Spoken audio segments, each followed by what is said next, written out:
Bom dia a todos.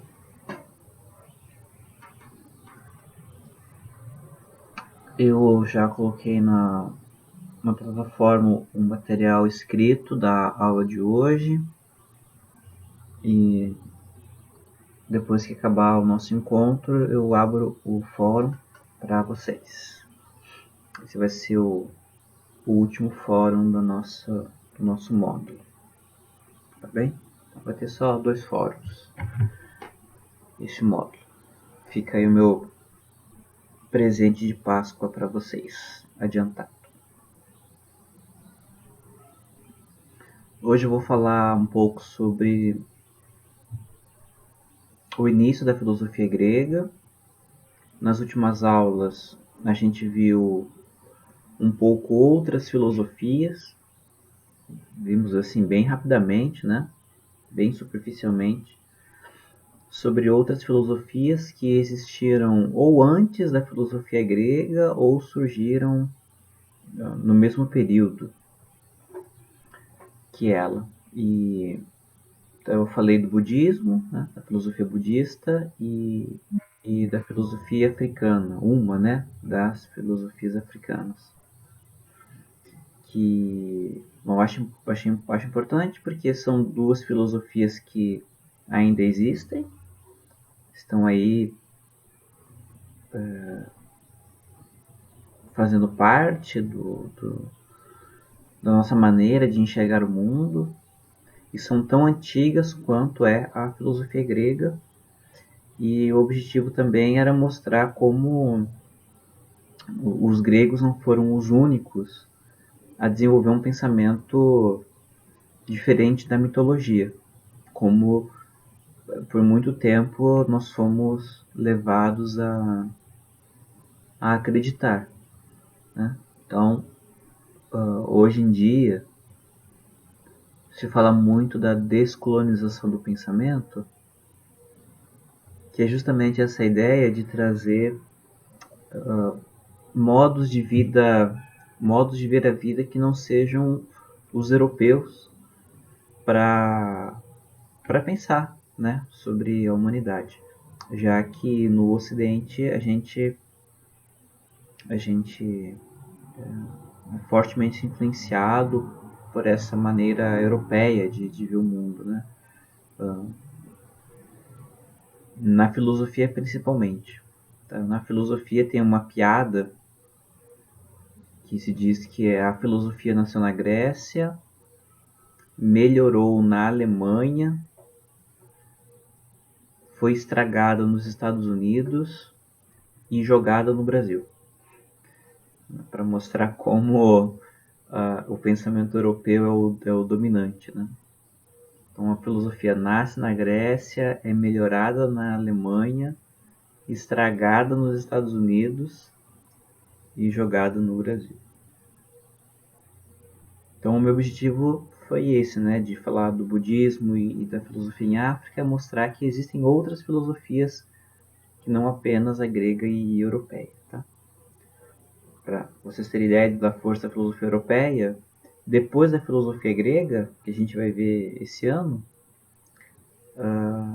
a gente só vai falar de filosofia europeia, né? Basicamente de 3 países: filosofia alemã, filosofia francesa e filosofia da Inglaterra.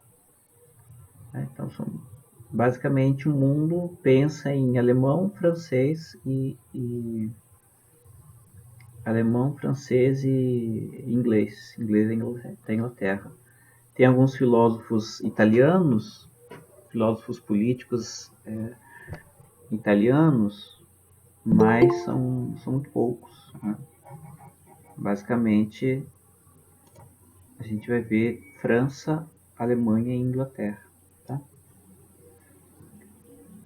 É claro que existem filósofos de outros países, inclusive há filósofos brasileiros, porém o pensamento dominante é o que vem desses 3 países, né? Bom, o que leva a filosofia a aparecer na Grécia? A gente viu que, em primeiro lugar, o mito foi o conhecimento que que dava sentido à vida, explicava os fenômenos naturais, ensinava valores, a história, né? Só que chega um momento na Grécia que os mitos eles já não conseguem responder a muitas perguntas que começaram a surgir entre os gregos. Uma das razões que leva os gregos a perceberem a ineficácia dos mitos em oferecer explicação para a vida diz respeito ao contato que os gregos tinham com outros povos, já que a Grécia, as cidades gregas, né, elas circundavam o mar Jônico, eu acho, que é o nome. Então a Grécia ela ficava bem na rota comercial, né, uma rota comercial.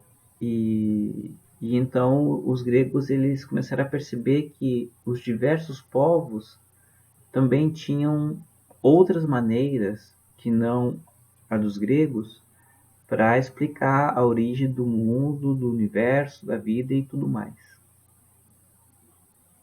E aí os gregos se viram então convidados ou motivados a criar uma explicação que fosse universal. Universal no sentido de que fosse possível ser aceita por todos os povos, né? Porque qual era o problema do mito com relação aos outros povos? É que como o mito ele tem também ligação religiosa, já que a explicação mitológica sempre aponta para a intervenção do divino na vida humana e na natureza. Obviamente, cada mito vai estar ligado a uma divindade e a minha divindade é melhor que a divindade do outro, né? As histórias do meu Deus ou as histórias sobre o meu Deus é sempre melhor que a história dos outros deuses, né? Então ficava meio difícil de os diferentes povos aceitarem as diferentes mitologias que haviam na época. Então os gregos eles vão começar a formular um conhecimento que pudesse ser universal. Universal no sentido de que pudesse ser aceito por todos, né? Mas também vai começar a haver um problema que vai chamar a atenção dos gregos, que vai ser o primeiro problema filosófico, digamos assim, que é o problema da transformação das coisas, que é o problema do movimento do mundo. A ideia de que tudo se transforma, que é o que os gregos chamavam de kínesis.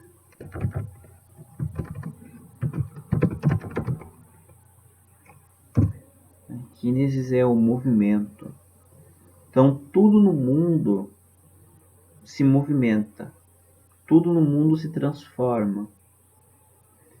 E a questão da transformação coloca para os gregos o problema da aparência e da realidade.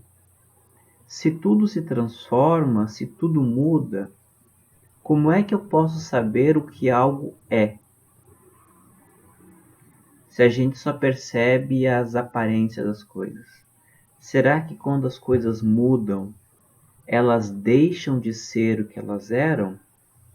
Ou será que as coisas mudam porque elas ainda não são o que elas podem ser?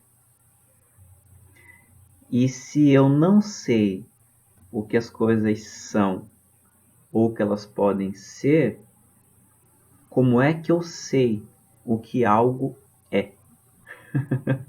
Então esse é o problema da aparência e da realidade. Se tudo muda, como é que eu tenho certeza de algo?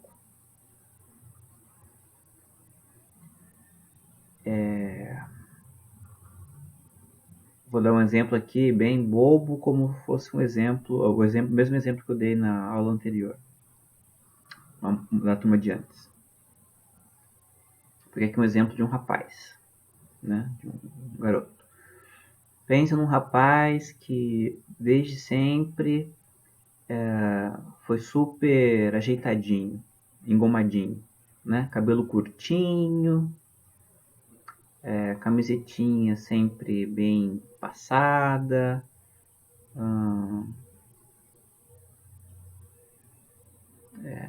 roupas assim de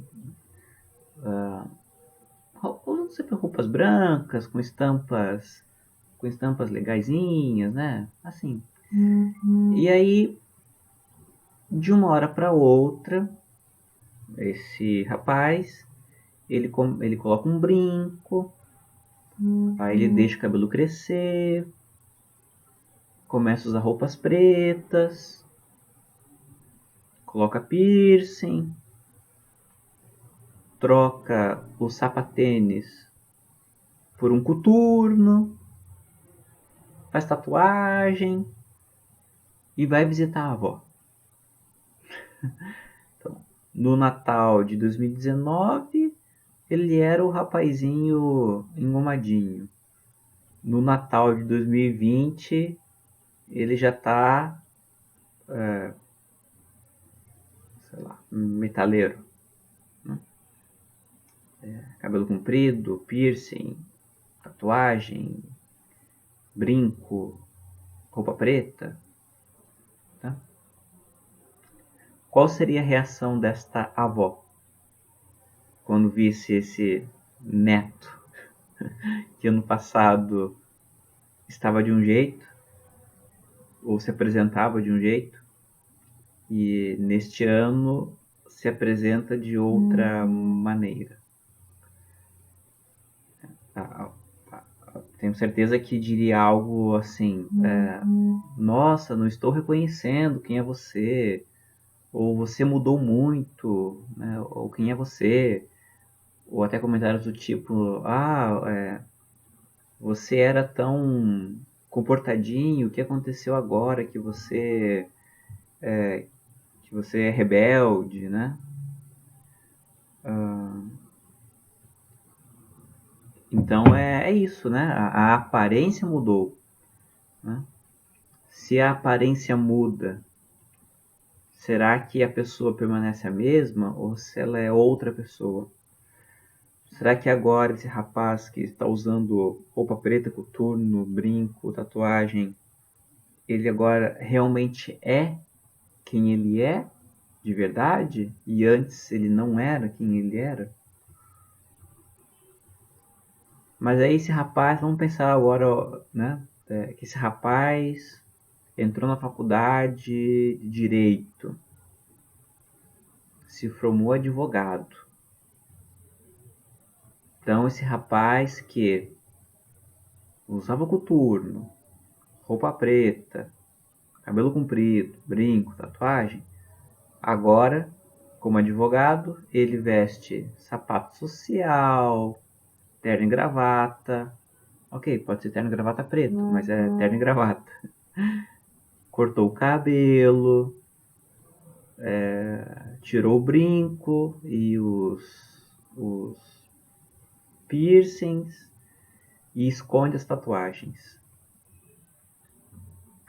E agora, quem é esse rapaz? Quem é esse jovem?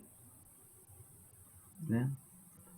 Você que estudou com ele no colégio e viu ele usando coturno, cabelo comprido, encontra ele depois de anos e ele como advogado, com roupa de advogado, né? Se apresentando como advogado. O que você vai dizer? Uau, caraca, o que aconteceu com você? Né? E a gente pensa, poxa, mas será que o fulano ainda é fulano? Será que ele mudou? Né?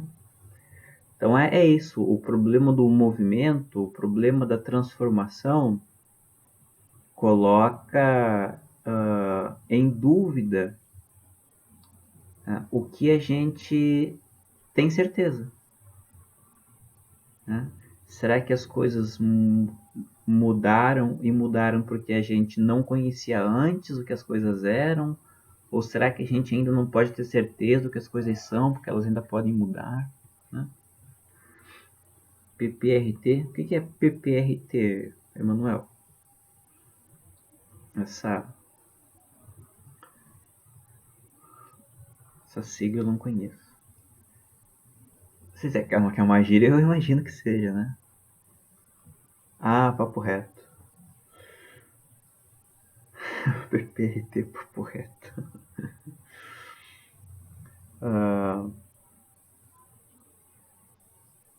Então, é isso, né?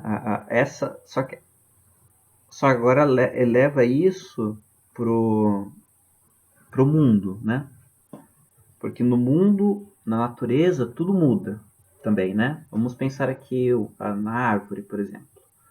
Tá? A árvore começa como uma sementinha, essa sementinha vira um broto, o broto cresce e aí forma uma árvore, essa árvore dá frutos, o fruto cai, a árvore dá folhas, as folhas caem, depois, numa outra época, as folhas nascem de novo, aí aparecem os frutos novamente. Então, tem todo esse processo de transformação, né? Uma semente, você pega lá uma semente, não imagina que daquela sementinha vai surgir uma árvore. Você pega lá uma semente de melancia, você não imagina que de uma semente de melancia vai nascer um fruto, né? A melancia, um negócio gigante, para aquela sementinha. Você pega lá uma semente de laranja, não imagina que aquela semente de laranja pode virar uma laranjeira que dê muitas e muitas outras laranjas. Não combina, eu quero dizer. Não combina o tamanho da semente com o tamanho da árvore e com a produção daquela planta. Nós humanos também, né? Nós partimos do encontro de um espermatozoide com um óvulo e nos transformamos nisso. Né? É um óvulo e um espermatozoide que se encontram, se unem, que se dividem em células, viram um feto, que sai da barriga, né, com, sei lá, 50 centímetros, 60 centímetros. Alguns alcançam até 2 metros. E aí a gente fica adolescente, adulto, velho e morre. Aí depois que morre, para alguns a gente vira estrelinhas, para outros a gente vira pó da terra, para outros a gente nasce de novo, enfim, né? Então é o processo de transformação. Então como é que você define o que algo é se está em constante transformação? Esse vai ser o problema que vai dar origem à filosofia na Grécia. Tá? O problema de tentar entender o mundo, de tentar entender a natureza em meio a tantas transformações. Esse é o problema central da filosofia antiga, filosofia grega antiga. E aí, o que vai causar ruptura com a mitologia mesmo, entre os gregos, é a percepção de que, ainda que tudo mude no mundo, ainda que todas as coisas se transformem, mas elas seguem uma certa regra de transformação. Não são transformações aleatórias, não são transformações caóticas. As transformações, elas seguem um ciclo, digamos assim. Elas seguem regras. Então, por exemplo, você nunca vai ter de uma semente, a semente já aparece direto a árvore, ou então da semente já tem um fruto. Não, é sempre o mesmo processo.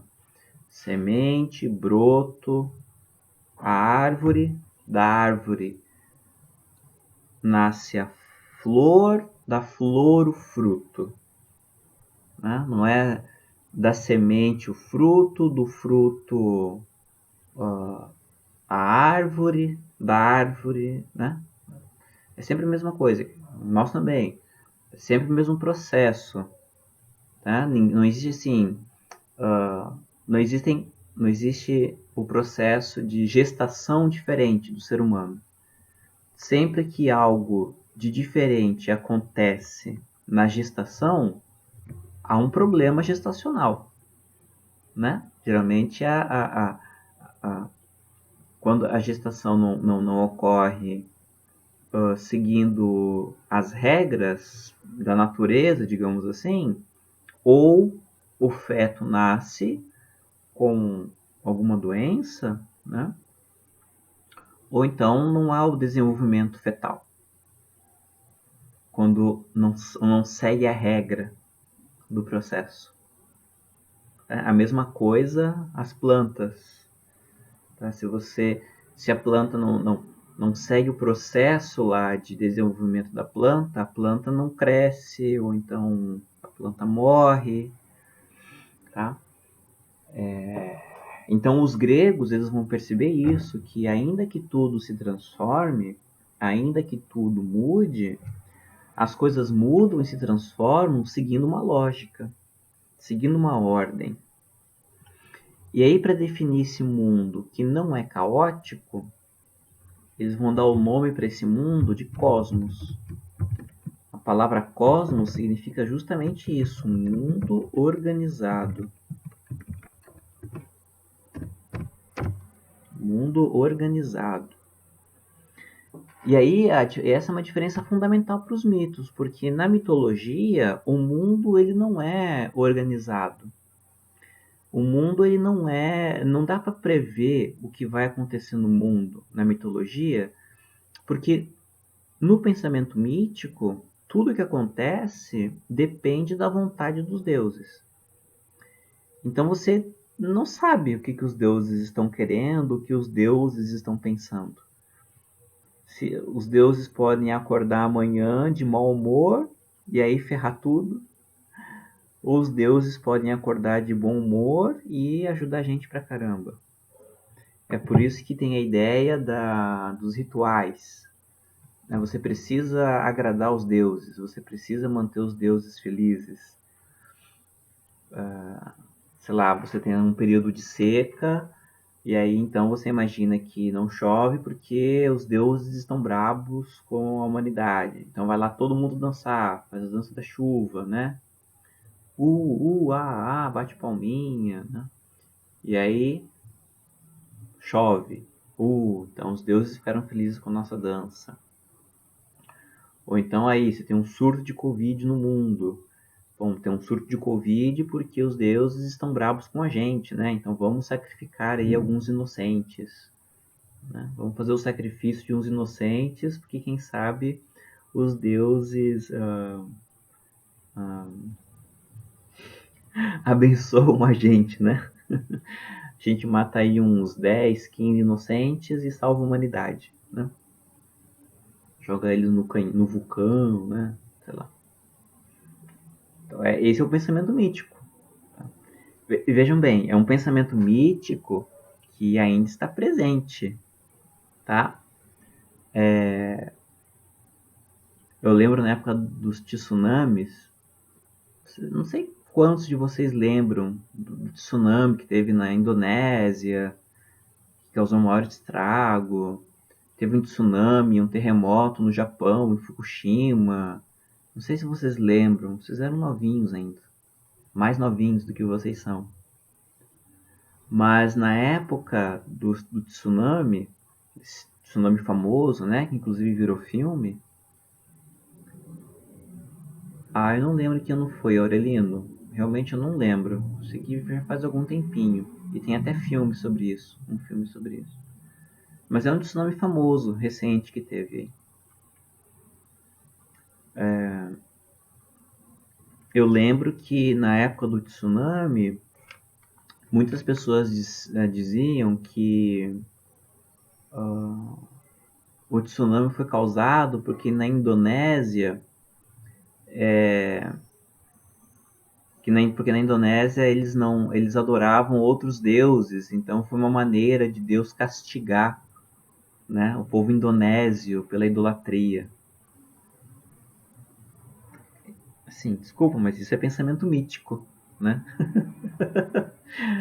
Achar que as coisas acontecem porque os deuses estão agradando ou castigando, né? Então, uma maneira de você impedir a peste, impedir os desastres naturais, é você agradar as divindades, porque aí fica tudo bem. Então, no mundo mítico, né, nessa mentalidade mítica, o mundo é um lugar imprevisível, porque você não sabe o que os deuses podem fazer. Tá? Com a percepção de que, na verdade, as coisas mudam e as coisas acontecem porque elas seguem uma lógica, elas seguem uma ordem, elas seguem um processo, então o mundo se torna um lugar previsível. Vamos pegar aqui um exemplo cotidiano, né? Eu falei da gestação, né? Então, a gestação, ela segue sempre o mesmo processo, tanto que vocês estudam em biologia o processo da gestação, não é? Na primeira semana, se divide em tantas células, na segunda semana em tantas células, em determinada semana começa a ser formado o cérebro, né? Quem aí tem irmão mais novo, ou acompanhou alguma grávida, o processo da gravidez, sabe que existem os momentos para fazer o ultrassom, né? Então, sei lá no quinto mês que você consegue descobrir o sexo da criança, porque, né, o órgão genital está formado, né? Então, não adianta você querer saber o sexo da criança logo na primeira semana, porque não dá. Se bem que hoje em dia, pelo sangue, né, dá pra saber. O Igor comenta aqui que a ideia de existir um deus ou deuses, para mim, parece sádico. Porque se eles podem fazer tudo, por que nós precisamos fazer coisas para agradá-los? Somos apenas peças de um grande show. Essa é uma questão, né, dos críticos, que os críticos aos deuses, né, ou a ideia de que existe um deus, tem, né, que é isso, né, você tem que ficar agradando os deuses, para os deuses não te castigarem, né. Essa é uma crítica bastante recorrente às religiões, né.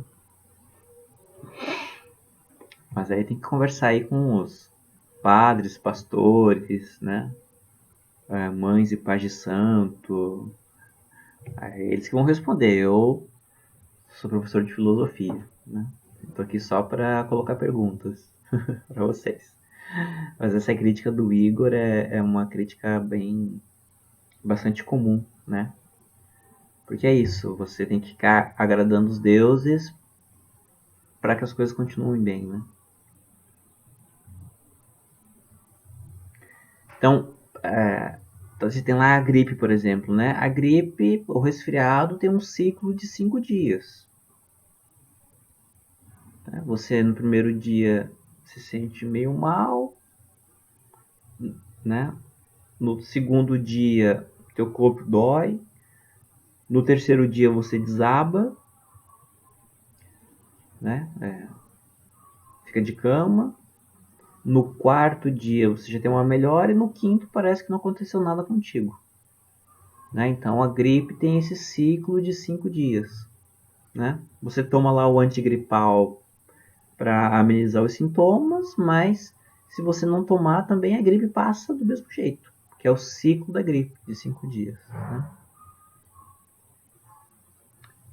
O Igor comenta aqui que prefere ir aprendendo um pouco de todas as religiões, algum vai fazer mais sentido que isso. Né? É isso, a gente tem que encontrar, né, não só na religião, né, mas na religião, na política, Na arte, a gente tem que encontrar aquilo que dá sentido pra gente, né? Aquilo que dá um sentido para as coisas. Pensando somente a partir da filosofia, né? A religião tem esse papel de dar um sentido para a nossa vida. Né? Então, tem algumas religiões que dão uma explicação de mundo e defendem alguns valores que para nós não faz sentido, né? Não bate aqui no coração. Tá? Agora, tem outras que falam, né, para a gente e respondem algumas questões que nós temos a respeito da vida. Por isso que religião não deve ser imposta, né? Cada um descobre aquilo que dá sentido para você. Essa seria a ideia, pelo menos, né? Mais saudável da religião. O Ismael comenta que não faz nada para agradar ninguém. Se os deuses acham ruim, manda vir na mão. Bom, eu não.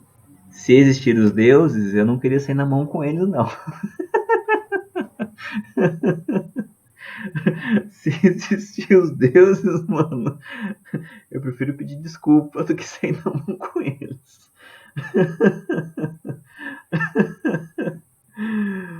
Ai, ai. Acho meio tenso chamar os deuses na mão.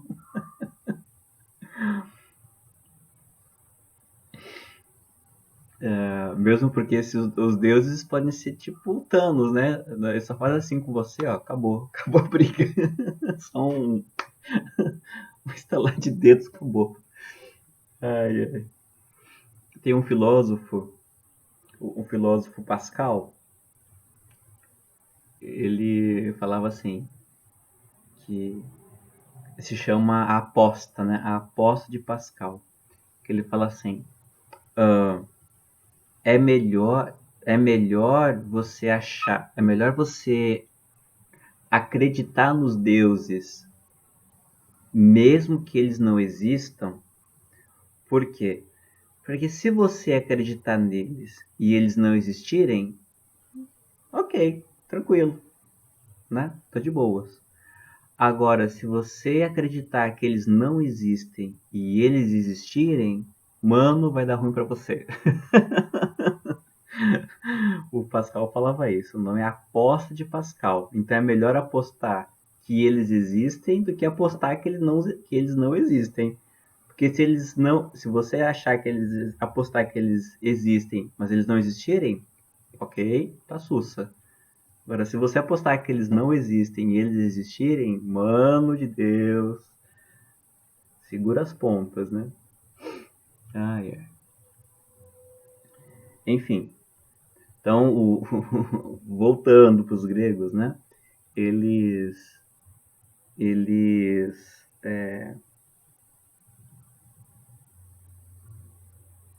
percebem que o mundo é organizado, ele é cosmos, e então é possível conhecer o mundo na medida em que você conhece o funcionamento dele, né? Essas regras.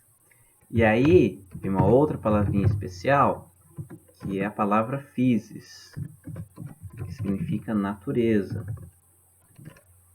Então, o que os primeiros filósofos gregos vão estudar é a natureza, o funcionamento da natureza. A palavra física, isso que vocês estudam na escola, a física, vem de physis. Se vocês prestarem atenção, o que é que vocês estudam na física? As leis da natureza, não é?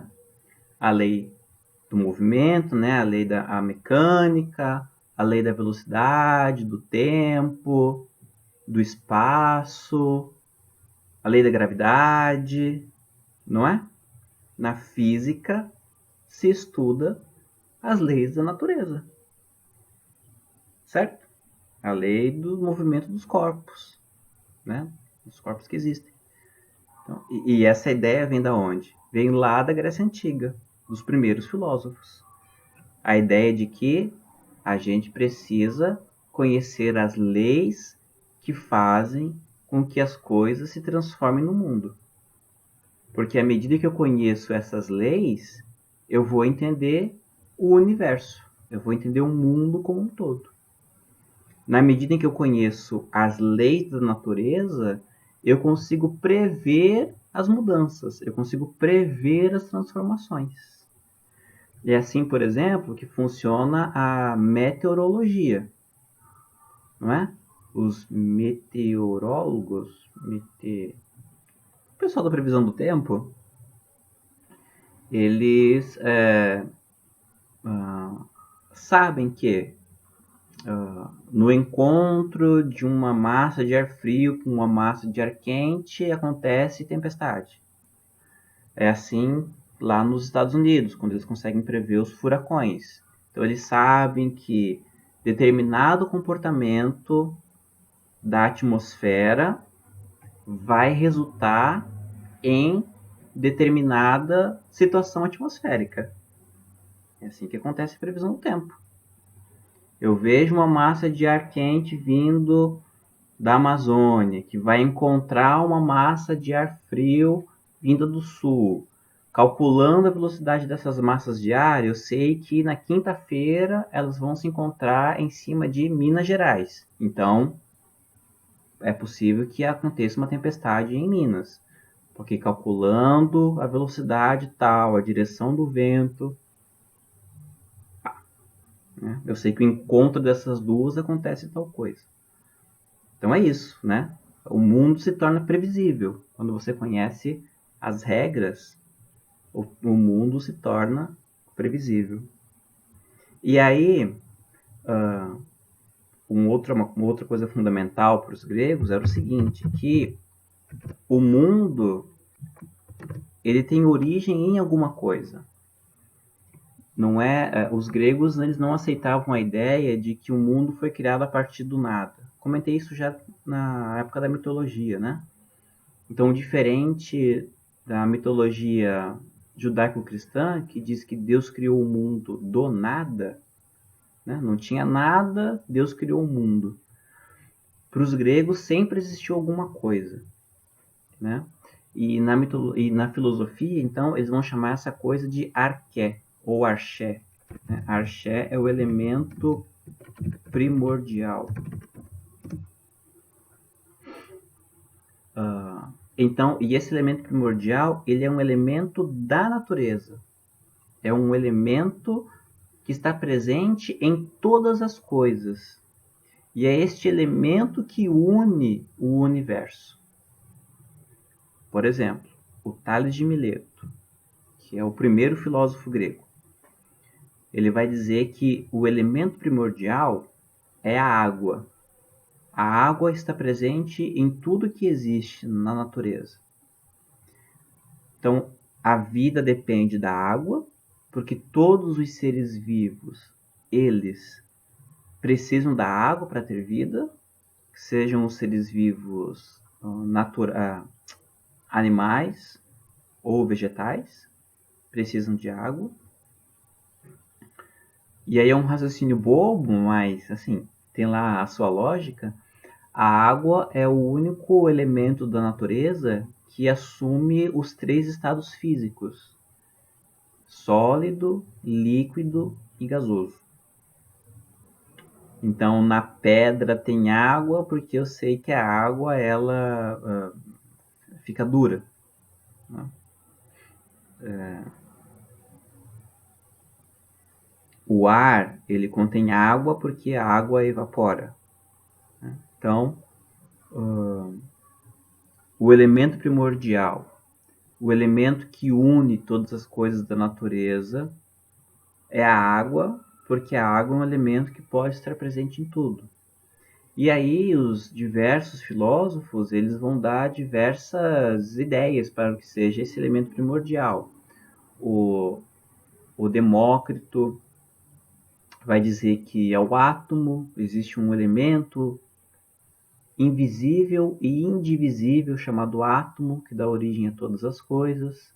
Pois é, a ideia de átomo foi criada no ano 500 a.C.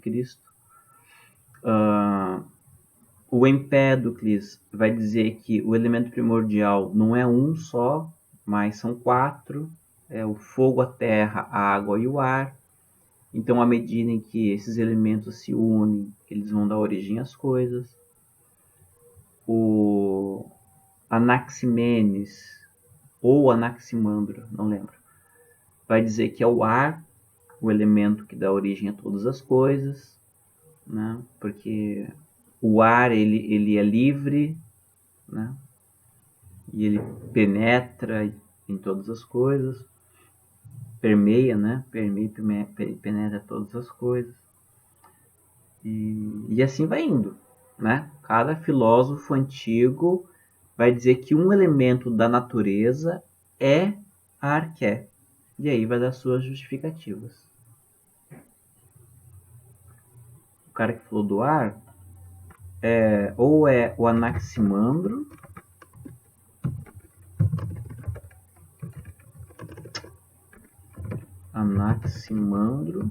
ou Anaximenes. Eu não lembro, é um dos dois.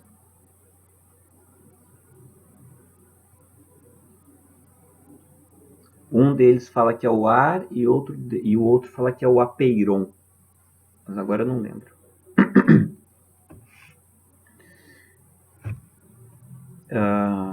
É muito nome, gente. Né? Na Grécia Antiga é muito nome de deuses, é muito nome de filósofo, é muita coisa para gravar. Não dá não. A gente até estuda antes da aula, mas caraca, é muita coisa. É muito nome. Então é isso. Qual vai ser o raciocínio dos primeiros filósofos? O mundo tem uma ordem, uma organização. Essa organização se dá por conta das leis que regem a natureza. E essas leis que regem a natureza, elas têm em comum um elemento primordial. Então, à medida que eu conheço o elemento primordial, eu conheço a lei que organiza o universo, e conhecendo a lei que organiza o universo, eu compreendo o universo como um todo. É assim que funciona na filosofia antiga.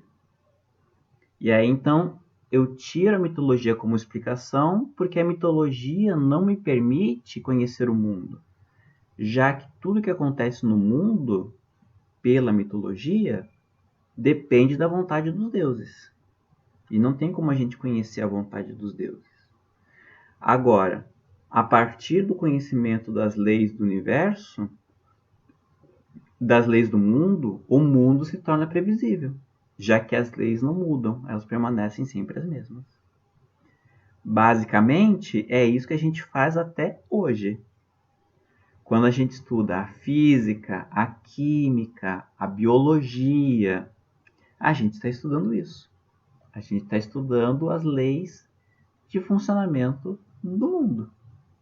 E à medida que a gente consegue conhecer essas regras, a gente consegue então prever os acontecimentos, a gente consegue transformar as coisas conforme a gente deseja. Tá aí, por exemplo, a química, né? Da química a gente pega o petróleo, do petróleo a gente faz combustível, a gente faz plástico, né? Por quê? Porque o conhecimento da química faz com que a gente transforme o petróleo naquilo que a gente quer. Tá?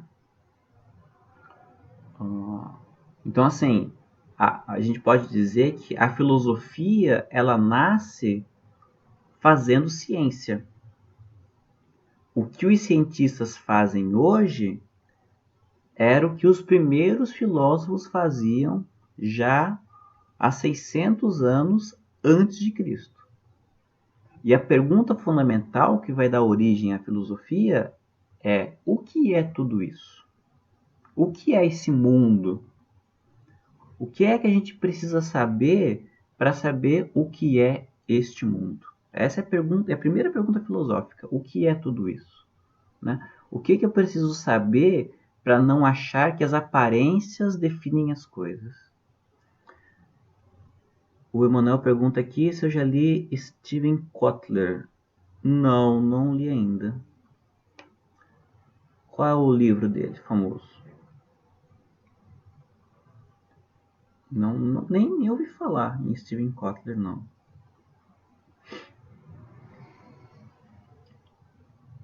Ah, tá roubando fogo. Não, não li. Não, não li não. Eu já ouvi falar desse livro, mas eu não li não.